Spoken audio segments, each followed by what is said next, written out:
Vamos então começar a nossa conversa, começando pelo dia 7 de setembro, né? As manifestações por liberdade nesse dia foram gigantescas.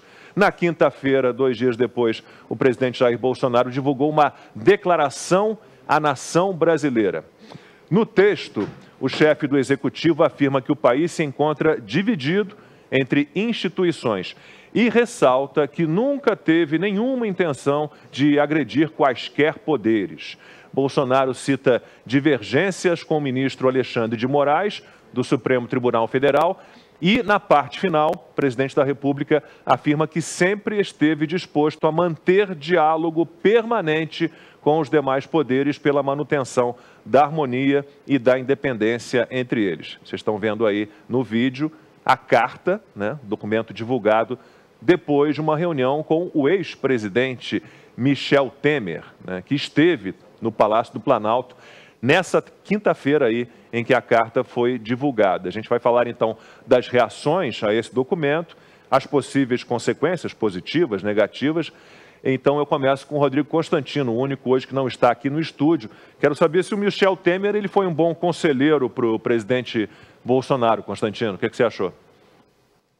Pois é, Lacombe, é até bom começar por mim essa, né? Porque eu fui um dos que tiveram uma reação bastante exaltada ao ler o tom dessa carta, né? E ao contrário dos meus colegas aí que estão do seu lado, porque logo depois eles têm um programa na mesma rádio e adotaram um tom bem diferente com o próprio Augusto Nunes também.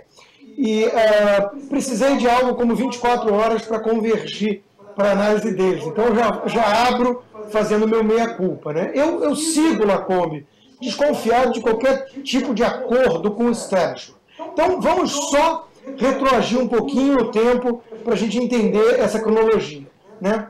Nós estamos diante de um evidente arbítrio de poder, principalmente por parte do Supremo, que vem perseguindo Bolsonaro e bolsonaristas e que, na verdade, tem como meta excluir a direita do debate político. Eles querem a volta do que era a política nacional antes da ascensão de Jair Bolsonaro ao poder, que era ali um convescote da esquerda, né, brincando que havia grande pluralidade quando disputavam o poder em família, PSDB e PT.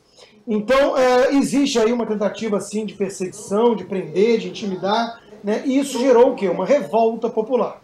O que vimos no dia 7 de setembro foi uma coisa realmente gigantesca, em Brasília, sem precedentes, na Avenida Paulista, a maior manifestação, no mínimo igual às outras enormes que tivemos, seja na época do impeachment da Dilma, ou outras festividades que colocam milhões de pessoas ali, né? E isso tudo para clamar por liberdade, por respeito aos quase 58 milhões de votos que o presidente teve, respeito à própria Constituição, né? Aí, pouco tempo depois, vai lá o presidente e solta uma nota num tom bastante conciliatório. Isso gerou ali uma surpresa, principalmente naqueles que sabem que o Brasil vive um estado de guerra, né? Existe uma corda muito esticada, muito tensionada, alguns acham que já houve, inclusive, uma ruptura, né? E aí vem o presidente e faz isso. Então a primeira reação é do tipo assim, pô, ele fez o quê aí, né? Chamar o Temer para esse tipo de coisa e tudo. Pensando com um pouco mais de calma, Lacombe, a gente lembra da visão até do Sun Tzu na Arte da Guerra, né, que dizia: nunca deixe o seu adversário sem uma estratégia de saída minimamente honrosa. Se você acuá-lo e mostrar as garras e a intenção de devorá-lo, ele vai reagir da única forma que é possível, lutando com unhas e dentes pela sua própria sobrevivência. Então, pensando com um pouco mais de calma, a pergunta que fica para análise aqui é a seguinte: presidente Bolsonaro assinou essa carta, soltou essa nota, de uma postura de fraqueza ou numa postura de força? A mídia, a mesma que dizia que tinha 100 mil pessoas lá e que depois a gente vai falar das manifestações de hoje, né, mas o contraste é mais gritante ainda, a mídia que vem tentando derrubar o presidente Bolsonaro desde o começo, a mídia acha que ele fez isso numa postura de fraqueza. Mas pensando friamente, não parece o caso. Ele mostrou que tem o povo, uma parcela significativa do povo ao seu lado, né? E ele foi lá depois e colocou a generosidade na mesa para dar uma saída honrosa ao ministro Alexandre de Moraes e ao STF. Até porque o Temer foi quem indicou Alexandre de Moraes. E o Temer é alguém pragmático, é alguém que representa esse tal establishment como poucos, né? Então eu não quero me alongar muito nessa análise inicial, mas mostrar apenas que foi a reação de muita gente no início, decepção. Poxa, mas o que o presidente está fazendo? Porque queriam uma espécie de confronto. Mas todas as análises que eu fiz aqui nesse programa, elas visavam alertar para impedir um confronto e uma ruptura. Eu acho que aquela greve dos caminhoneiros ali foi também uma gota d'água, porque ficou claro que se houvesse essa ruptura, ia ser muito ruim para tudo e todos. Então o presidente Bolsonaro coloca o bode na sala e consegue oferecer uma espécie de acordo para esse tal sistema que dê algum tipo de saída honrosa a eles. E parece que é isso que está em vigência. Uma espécie de acordo. Eu sempre desconfio de qualquer acordo com esse tipo de estamento burocrático que quer sim a cabeça do presidente numa bandeja. Mas envolvendo Arthur Lira, envolvendo o próprio Temer, que foi, repito, quem indicou Alexandre de Moraes, envolvendo outros figurões importantes da política nacional, né? Até mesmo dentro do Supremo, já vimos ali a postura do Gilmar Mendes, né? Fica claro que todo mundo quer dar uma certa apaziguada. Eu sempre perguntei o seguinte, qual é o preço da paz? Harmonia, todo mundo quer. Se o preço for a escravidão, a subjugação, aí não é uma coisa aceitável. Não parece ser esse o caso. Parece que o presidente conseguiu colocar um acordo na mesa e a bola agora está no campo do STF. Se ele ignorar isso e der uma bicuda na bola, a reação vai ser drástica, porque o presidente sabe que tem a população ao seu lado. Se o Supremo entender o tamanho do problema que ele causou e começar a suavizar, todos realmente ganham com isso. A gente vai saber que tipo de acordo foi feito, né? Vamos saber nos próximos dias, nas próximas semanas, que algum acordo foi feito disso, acho que não há a menor dúvida. Vou falar um pouquinho mais, então, sobre essa carta do Bolsonaro, que repercutiu muito bem no mercado financeiro, né? Depois da divulgação, o dólar caiu, a Bolsa subiu, mas e agora, né? Quais serão os movimentos do STF? A gente precisa esperar realmente o movimento do STF. E deputados já anunciaram um recurso ao pedido de habeas corpus do caminhoneiro Zé Trovão. Há ainda os casos do jornalista Oswaldo Eustáquio, de outros presos, deputado Daniel Silveira, presidente nacional do PTB, Roberto Jefferson. O Zé Trovão tem divulgado uma série de vídeos em grupos de WhatsApp. Num deles, depois que terminou a paralisação dos caminhoneiros, ele falou sobre o presidente Bolsonaro. Então, antes da Ana e do Fiuza falarem, vamos dar uma olhadinha nesse vídeo. O início de uma nova era se instaura no Brasil. É possível mudar o Brasil? Sim, é muito possível. E como é possível mudar o Brasil?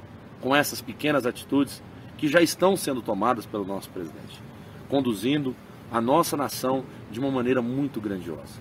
Então, para você que ainda se sente um pouco chateado, ou para você que ainda não conseguiu entender, eu te peço, de todo o meu coração, siga essas orientações que o chefe dessa nação está fazendo. Com toda certeza, nosso Brasil terá uma grande diferença daqui para frente. Ana, acho que assim, se há algum acordo, né, possível, ele passa necessariamente pela libertação de todos os presos políticos, né, Daniel Silveira, Roberto Jefferson, Oswaldo Eustáquio, pelo fim da censura, pelo fim dos inquéritos ilegais e inconstitucionais que o STF tem tocado, senão fica complicado, a gente não vai ter acordo nenhum, né? Eu acho que não tem negociação nesse ponto, viu, Lacombe? As ruas deram esse poder ao presidente, né, de poder negociar com uma boa gordura, né, como a gente diz aí no ditado popular. Se não fossem as ruas no dia 7 de setembro, dificilmente eu acho que o presidente teria tanta gordura para pedir, né? Há algumas notícias de alguns bastidores, né, de Brasília, mas como você disse, a gente tem que acompanhar. Acho que muita gente, como o Constantino disse, ficou chateada, decepcionada, mas eu acho que, bom, já vou começar causando a discórdia aqui. Mas conservadores... Lá vem. Já comecei a discórdia. Mas eu acho que ou você é um conservador, como muitos apoiadores do presidente se auto-intitulam, ou você é um revolucionário que quer chutar, botar o pé na porta e romper, mesmo contra, né, uma tirania aí do judiciário. Eu acho que o presidente foi... eu não achei que foi um recuo, eu achei que foi uma cartada, foi um hedge, foi um seguro muito bem feito, com um fiador aí, né, o Temer, com esse fiador que vai bem entre ali todos os poderes em Brasília. Ele fez um hedge muito bem, porque agora qualquer passo além do que nós estamos esperando do STF, ele tem o aval aí de um baita de um fiador político, digamos assim, né, no cenário político, que colocou Alexandre de Moraes no STF para dizer, olha só, joguei nas 4 linhas, estou respeitando a Constituição, no entanto, olha o que está acontecendo. O meu artigo dessa semana para a Revista Oeste, acho que nessas horas de turbulência, meu pai costumava falar, né? Se você não sabe o que pensar, se você não sabe o que decidir, não pensa nada, não decide nada, espera um pouco a poeira baixar. E eu acho que a poeira está baixando. Nessas horas, acho que a gente tem que voltar um pouco na história, e foi isso que eu fiz essa semana. Eu tentei escrever, eu escrevi um artigo na Oeste, exatamente visitando a própria Revolução Americana, que tinha o Sam Adams, que era um agitador, que colocava o pessoal na rua e fazia barulho, incendiava algumas coisas. Tinha o primo dele, que era o John Adams, que acabou se tornando o 2º presidente norte-americano, que era o acadêmico, o observador, o que olhava, não, peraí, a gente tem que seguir as leis. Tinha George Washington, que era o general, né, primeiro presidente aí norte-americano, e que muita gente não sabe, mas ele perdeu muito mais batalhas do que venceu dentro da Revolução Americana. No entanto, ele focou ali nas batalhas que ele tinha que vencer. Então, eu acho que a história traz também esse insight para a gente dentro desse tabuleiro que é a política mundial, mas principalmente a nossa, que é confusa, a gente tentar escolher que horas seremos Sam Adams, que horas seremos John Adams, que horas seremos um George Washington, e tentar ver que ferramenta nós temos que usar e não apenas simplesmente ter rompantes aí de jacobinos e vamos cancelar tudo e começar tudo do zero. Eu acho que a história mostra que nós temos que ter muitas ferramentas para a gente consertar, porque é muita coisa para consertar e não é uma ferramenta, uma maneira. Eu acho que a gente precisa abrir a nossa bolsa de ferramentas e ver aí que personagem na história nós vamos nos inspirar e que ferramenta a gente vai usar. Porque tudo que eles queriam era ruptura, era a falácia do golpe. E o que aconteceu depois da carta? Não teve ruptura, não teve golpe, não teve greve, não teve índice caindo, não teve gente na rua hoje contra o governo. Então, a carta, na verdade, foi um baita balde de água fria na oposição, que a gente viu que imediatamente ficou bem desesperada. Porque queria o golpe do Bolsonaro contra ele próprio desde o início. O Fiuza daqui a pouquinho vai falar, mas antes, vamos ver o que disse o presidente Jair Bolsonaro num evento ontem. Ele voltou a falar em harmonia entre os poderes. Olha só. Mas eu entendo que é uma missão de Deus para a gente redirecionar esse país. Aos poucos, ele vai mudando, junto com o Onix, que está comigo bem antes das eleições. Nós acompanhamos a transformação das cores nesse país. Cada vez mais, verde e amarelo toma conta da nossa pátria. Fiuza, o presidente, ele decepcionou uma parte dos seus seguidores. Há uma parte de seguidores dele que realmente quer, né, que querem que ele faça uma intervenção militar, feche a STF, tem esse discurso. Não acho que seja a maioria, está longe de ser a maioria, mas há esse discurso. Agora, ele com certeza decepcionou toda a oposição, porque todo mundo torcia muito pela ruptura, né? E ele não apresentou isso.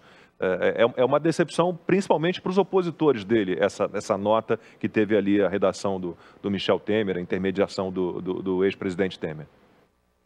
Lacombe, eu acho que a decepção, né? Esse é um país um pouco viciado em decepção, né? É como se tivesse assim uma claque, né? Uma audiência esperando, vamos nos decepcionar com o que agora? Né? Vamos desistir de que agora? Vamos fugir para onde? E eu acho que a grande... Estou olhando para a câmera certa, né? Aquela ali. A sua é 3. Eu acho que a grande novidade desse 7 de setembro, eu vou dizer assim com clareza, o exercício que eu mais faço hoje em dia é tentar acreditar no que os meus olhos veem, que é uma grande dificuldade hoje no Brasil e no mundo.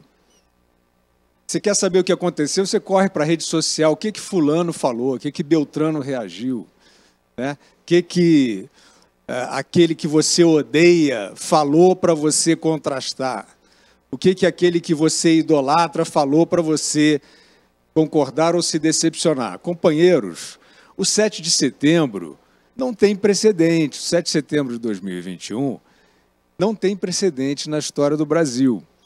E eu vou dizer por quê. Falar também dessa carta do presidente, mas esse tipo de manifestação que nós vimos no 7 de setembro é completamente diferente, ouso dizer, arrisco dizer, é completamente diferente de todas as que eu já assisti. Porque foi a mais espontânea, a mais organizada e a mais esclarecida que eu já vi. Essa manifestação de 7 de setembro de 2021. Como disse a Ana, de fato o presidente tem os seus grupos de apoio, a sua base, identificada com determinadas bandeiras ou ideologias, mas o 7 de setembro de 2021 foi muito superior a isso. Essa é a leitura que eu faço. Nós, na verdade, estamos vindo de um amadurecimento na forma da população se expressar. Nós tivemos uma grande, imensa onda de manifestações em 2013, quando o país sentia os problemas do assalto do PT, o país sentia no bolso, sentia nas instituições, sentia na sua vida a ruína que tinha sido gestada. E demorou, mas estava sendo sentida.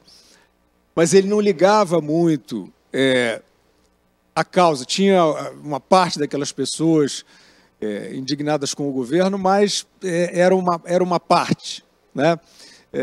Tanto que alguns fenômenos que surgiram nas manifestações de junho de 2013, depois foram aliciados pelo próprio PT.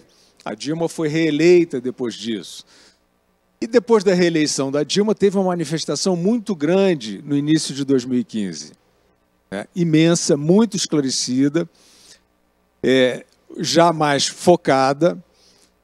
Mas quando nós fomos caminhando ao longo de 2015, eu ouvi, talvez vocês tenham ouvido também, muitos que estavam, evidentemente, com a certeza de que a única saída era o impeachment. O assalto, a Operação Lava Jato estava lá, a pleno vapor, todos vendo o que estava acontecendo, todos vendo a incúria do PT no poder, todos vendo o escândalo que era aquele quarto mandato, né, do Lula ali. Mas havia essa vontade de se decepcionar, havia essa vontade de desistir. Eu estou sendo assim, incisivo, mas é para o bem. Porque eu acompanhei e a gente ia escrevendo, ia falando, olha, estão aqui os dados, está aqui a situação. Evidentemente, mas eu ouvia muitas pessoas vinham conversar comigo e dizer, pô, esfriou, né? Eu lembro muito dessa expressão, pô, esfriou o impeachment, né? Você acha que sai? Aquilo, eu vou dizer assim, com toda humildade, aquilo me irritava, porque eu olhava e falava assim, pô, é uma população, é uma quantidade de gente muito grande, que não se belisca, que não olha para si, que não olha para o lado, né? Tudo bem. Quem foi o gatilho do impeachment da Dilma Rousseff? Foi o companheiro Eduardo Cunha. Na verdade, quando o Eduardo Cunha, que tinha uma briga de morte com o PT, decidiu aceitar o pedido de impeachment e nem aceitou o pedido inteiro, não aceitou a parte da Lava Jato, por exemplo, né? Ele aceitou a parte das pedaladas fiscais, esquentou de novo. Então, o que eu quero dizer sobre o amadurecimento da opinião pública, da população brasileira e tal, é que ali ela ainda precisou do gatilho do Eduardo Cunha para voltar para se mobilizar de novo. E aí outras manifestações muito importantes vieram em 2016, houve o impeachment, depois já bastante tempo depois, com a questão da prisão do Lula. Foi muito importante também manifestações populares imensas, imensas também, acho que entre as maiores da história, mas com foco. Assim, iam impedir a prisão do Lula. Então, você tem um chamado muito claro contra o PT, une mais, né? Só que o que passou a acontecer depois que o Bolsonaro foi eleito, na minha opinião, é uma outra coisa. Porque o Bolsonaro hoje, ele representa, apesar das linhas ideológicas e políticas, etc., ele representa, eu tenho clareza disso, não estaria falando se não tivesse essa clareza, a resistência ao poder artificial.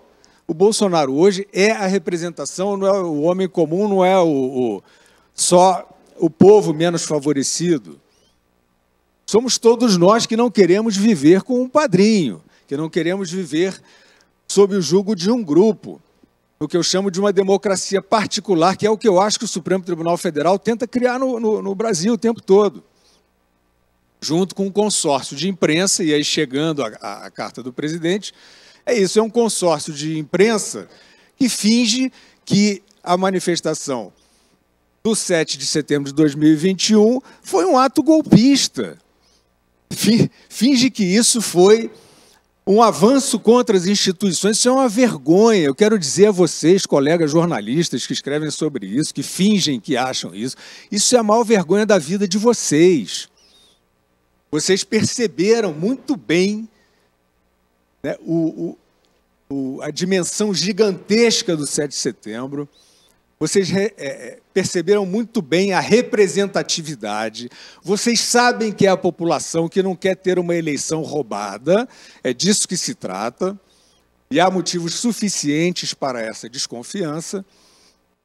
E quem foi às ruas no 7 de setembro foi o povo brasileiro, foi a população brasileira, em várias camadas, em várias idades, em vários estratos sociais, em várias ideologias. É esta que não quer um golpe. Aí o que acontece? Estou ficando com a boca seca. Fala alguma coisa, Ana. Não, eu estou pensando aqui, enquanto você falava, na escalada do Jornal Nacional do dia 7 de setembro. Escalada é uma expressão do jornalismo, né, que são as manchetes, ali, é a abertura do jornal. De uma empáfia, de uma arrogância, apontando para aquelas pessoas que estavam ali na manifestação, como se elas tivessem se apropriado do verde e amarelo para defender pautas antes. Aquilo, Fiuza, me deu uma vergonha. 33 anos de jornalismo, eu jamais imaginei que veria uma escalada como aquela. Eu tenho aqui o texto. Eu tenho aqui o texto. Os dois, né, batendo bola ali. O desrespeito à democracia com as cores da nossa bandeira. Em diversas cidades brasileiras, bolsonaristas insuflados pelo presidente da República usam o verde e amarelo, mas atacam pilares da Constituição. Faixas pedem intervenção militar. A destituição de ministros do Supremo. Em tom golpista, o Bonner. Em tom golpista, o presidente discursa diante de manifestante em Brasília e São Paulo. Diz que respeita a Constituição, mas na mesma frase volta a ameaçar o STF. Eu falei genericamente sobre a imprensa, porque eu falo isso com o coração apertado. Você já trabalhou nessa instituição, eu também já trabalhei no grupo, eu torço por essa instituição, porque ela é muito importante, mas o que eu vejo é, de fato, uma degeneração em toda a grande imprensa, e não é só no Brasil, é no mundo. Esse tipo de postura, esse tipo de atitude, você olhar para uma realidade e retratar outra, isso não é legal, isso não está legal. Agora, eu não estou aqui para fazer a crítica da imprensa. O que eu quero dizer é que a população que foi às ruas no 7 de setembro sabe muito bem o que foi fazer lá, e ela foi no país inteiro. Ela foi num volume, numa organização, num espírito pacífico, num alto astral, no Brasil todo. É um fenômeno exuberante de massas, o 7 de setembro de 2021. Quem nega isso está de mal consigo, com o seu espelho, com a sua consciência. É claro que foi isso que aconteceu. Aconteceu pelo que eu falei antes. São pessoas que não são bolsonaristas. Tem os bolsonaristas, mas são pessoas que estão preocupadas com o avanço de instituições como o Supremo Tribunal Federal sobre as suas liberdades. Estão preocupadas com instituições como essa e o TSE, por conseguinte, com a lisura das eleições, porque esta mesma corte reabilitou um ladrão que está com 253% nas pesquisas de opinião hoje. Já subiu. Já está subindo. Então, é claro, senhoras e senhores, que o povo está vendo que tem uma armação para roubar a eleição. Em que nível está essa armação? Quem são exatamente os artífices? Eu não sei. Mas o que eu sei é que o Supremo Tribunal Federal foi lá no Congresso atrapalhar o avanço de uma medida que ela era pela segurança da eleição. Vocês acham que com isso, com gestos como esse, com a politicagem que fazem os ministros do Supremo, a céu aberto, a população não tem que estar preocupada? Ela está preocupada. Ela está muito preocupada que ao final da eleição do ano que vem apareça o Lula. O Lula, ladrão, eleito, que não pode nem sair na rua, eleito presidente. Ela está preocupada com isso e com razão. Então, o povo foi para a rua dizer o seguinte: nós sabemos quem somos, nós sabemos a força que temos, e vocês, todos nas ruas, que foram às ruas, se belisquem, senhoras e senhores. Olhem para o lado, não esqueçam o que vocês viveram. O avalista disso não é o Bolsonaro, não é uma carta do Bolsonaro, são vocês, somos nós. É a sociedade brasileira que percebe o poder que tem, e eu acho, Lacombe, Ana e Consta, que pela primeira vez percebe de uma maneira tão clara, porque não tinha partido político, não tinha movimento, não tinha entidade de classe. Eu nunca vi, vocês já viram? Eu nunca vi entidade de classe, movimento, vem para cá, sai para lá, fica em casa, vai para a rua. Não tinha nada disso, era o povo. Então vocês que foram à rua, né, não esqueçam do poder que vocês têm. Se vocês estiverem diante de uma ameaça institucional, vocês têm essa força. Vocês vão para a rua e os golpistas, os verdadeiros golpistas, vão ter que passar por cima das vidas, dos corpos, dos cidadãos brasileiros esclarecidos, altamente esclarecidos hoje em dia.